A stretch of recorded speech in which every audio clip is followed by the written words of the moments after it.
Have you ever found yourself sitting at the kitchen table, a hot cup of tea in hand, thinking about someone in your life who always seems to leave you feeling drained? Maybe it's a longtime friend, a family member, or even someone you've known since childhood. And yet, every time you spend time with them, something just doesn't feel right.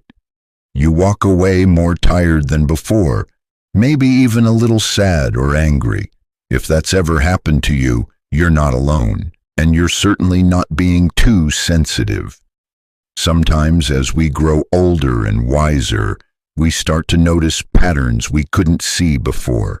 And one of the most freeing truths we can accept after 60 is this: not everyone deserves a seat at your table. Let's be honest. After 60, your time, your peace, and your energy are more valuable than ever.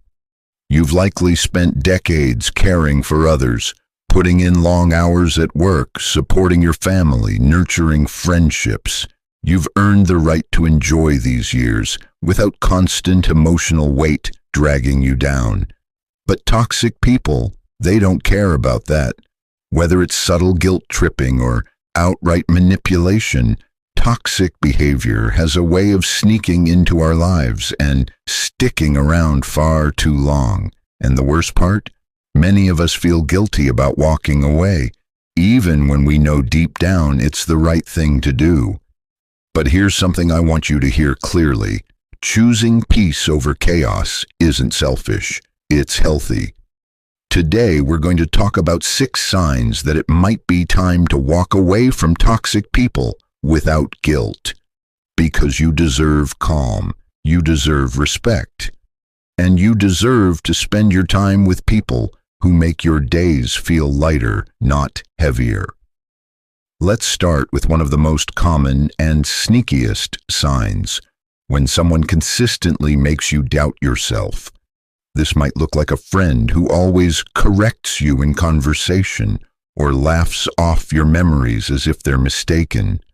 Or maybe it's a relative who questions your decisions constantly, how you spend your money, where you choose to live, or even how you take care of your health. At first, it might seem like they're just being helpful, but over time, their comments begin to chip away at your confidence. You start second-guessing yourself, wondering if maybe they're right and you're just being foolish or forgetful, but you're not.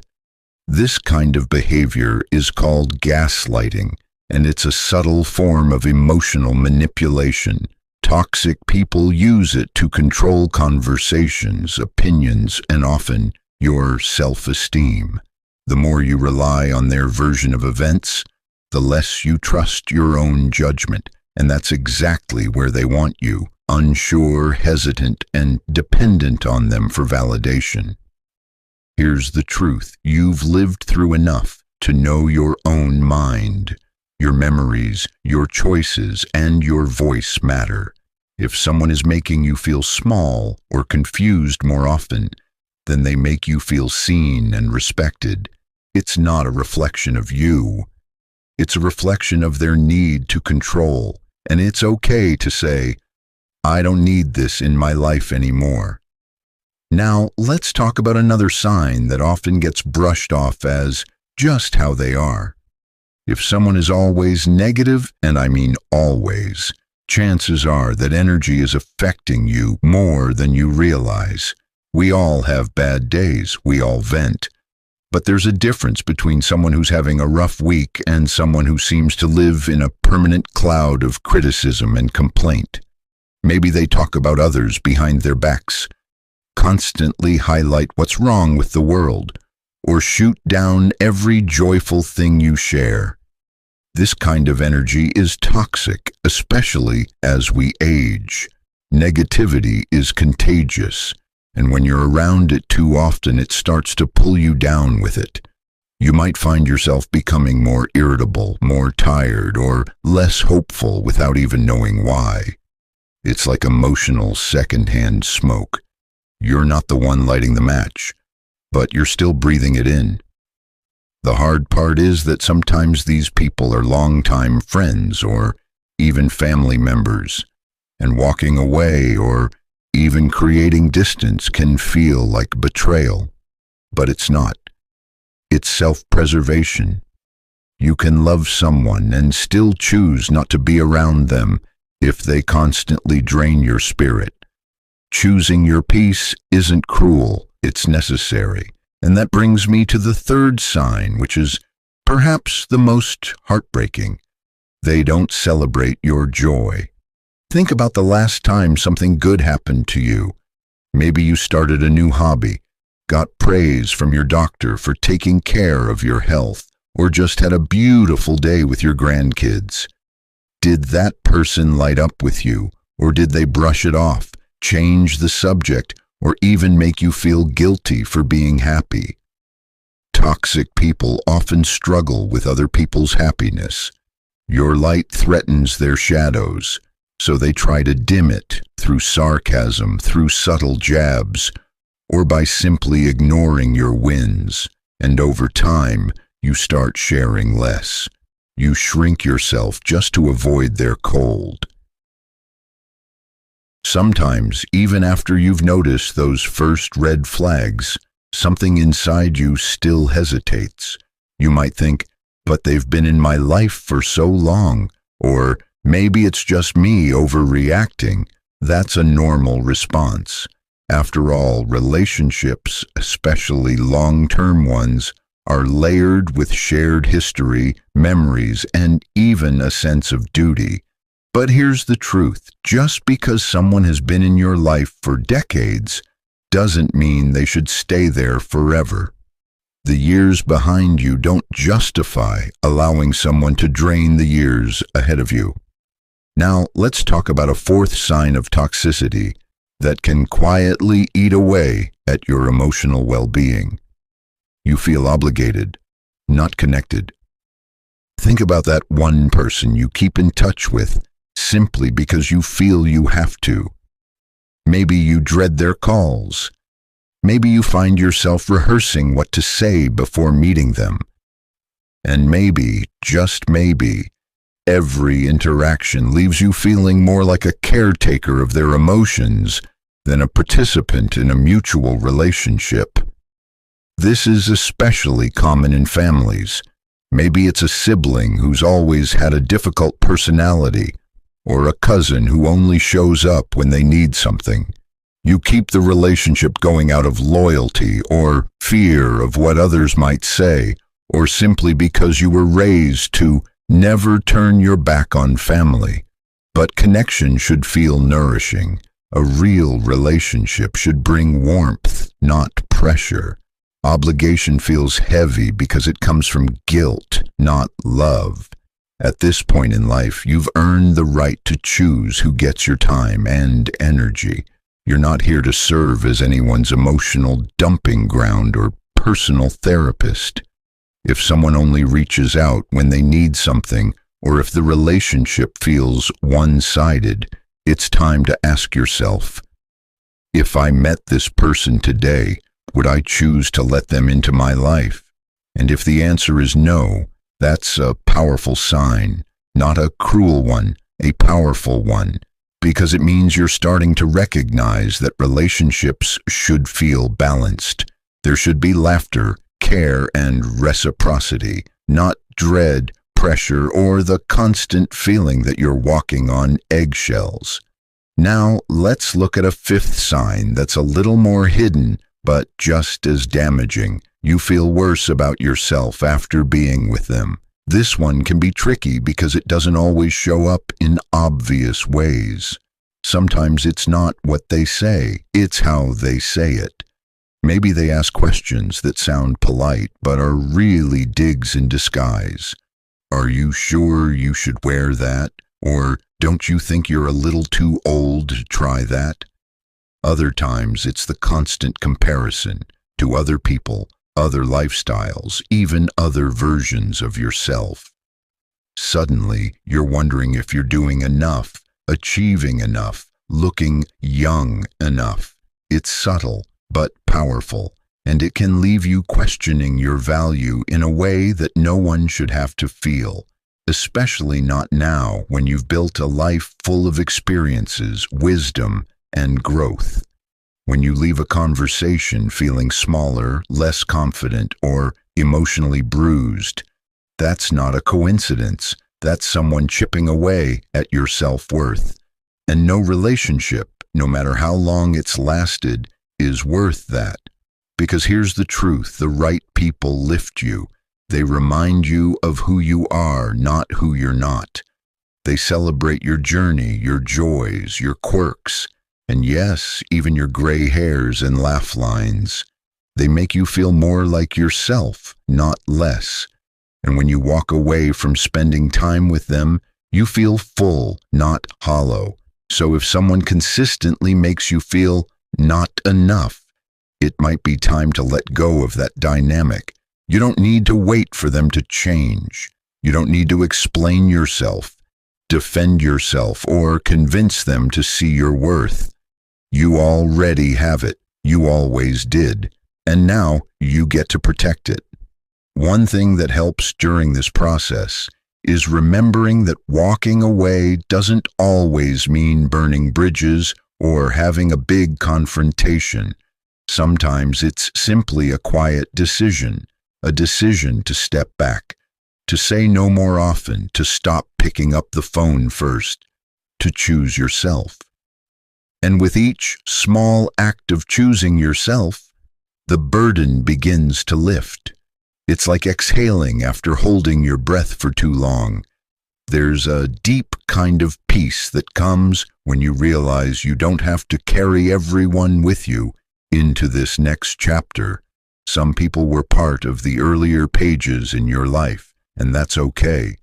But that doesn't mean they belong in the chapters still to come. You're not being selfish, you're not being cold, you're being wise. And your wisdom, especially now, is your superpower. Let's pause here for a moment and take a breath. These signs, feeling obligated instead of connected, and feeling worse about yourself after spending time with someone, are clear signals that something's off, that something needs to shift, and more importantly, that you deserve better. Sometimes it's not until you step away, even just a little, that you start to notice how quiet peace feels, how good it feels, and how long you've been tolerating the noise, the drama, the subtle insults or manipulations you once brushed off as just their way. But now let's talk about one final sign that often gets overlooked, yet says so much. You're afraid to be yourself around them. Think about that for a moment. Are there people in your life with whom you feel like you have to edit your words, shrink your personality, or hide the things that bring you joy? Maybe you've stopped talking about your new interests because they roll their eyes or mock your enthusiasm. Or maybe you avoid sharing your opinions because they always have a better one. Or worse, they make you feel silly for even speaking up. This is one of the most damaging forms of emotional control because it steals your voice. And your voice at this stage in life is more powerful than ever. You've lived, you've learned, and you've earned the right to take up space in any room you walk into. No one, no friend, no child, no partner has the right to make you feel like you don't belong in your own skin. Feeling like you have to dim your light just to keep the peace is a heavy price to pay. And for what? So someone else can feel more comfortable? So they don't have to grow or reflect on their own behavior? You've come too far to play small now, and let's be clear, being yourself, fully, unapologetically, joyfully, is not a crime.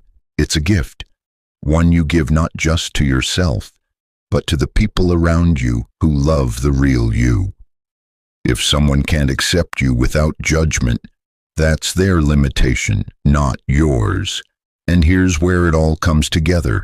Each of these signs, whether it's the constant doubt, the guilt, the negativity, The one-sided obligations, the shrinking joy, or the fear of being yourself, they point to one thing: your peace is being disturbed. And peace, at this point in life, isn't a luxury, it's a necessity. You might be wondering, but what do I do now? The answer doesn't have to be dramatic.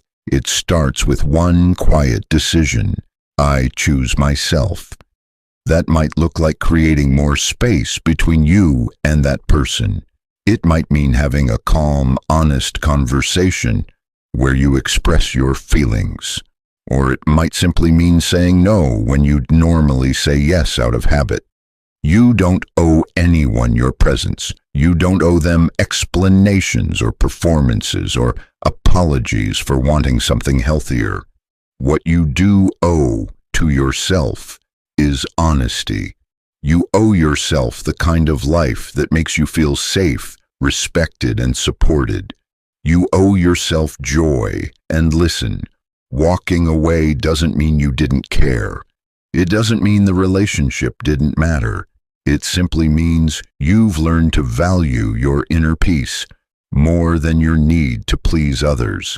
That's not cold, that's growth, and it's beautiful. Sometimes toxic people try to make you feel guilty for stepping away. They may say you're overreacting or being ungrateful or abandoning them, but guilt is often their final attempt to keep control. Don't fall for it.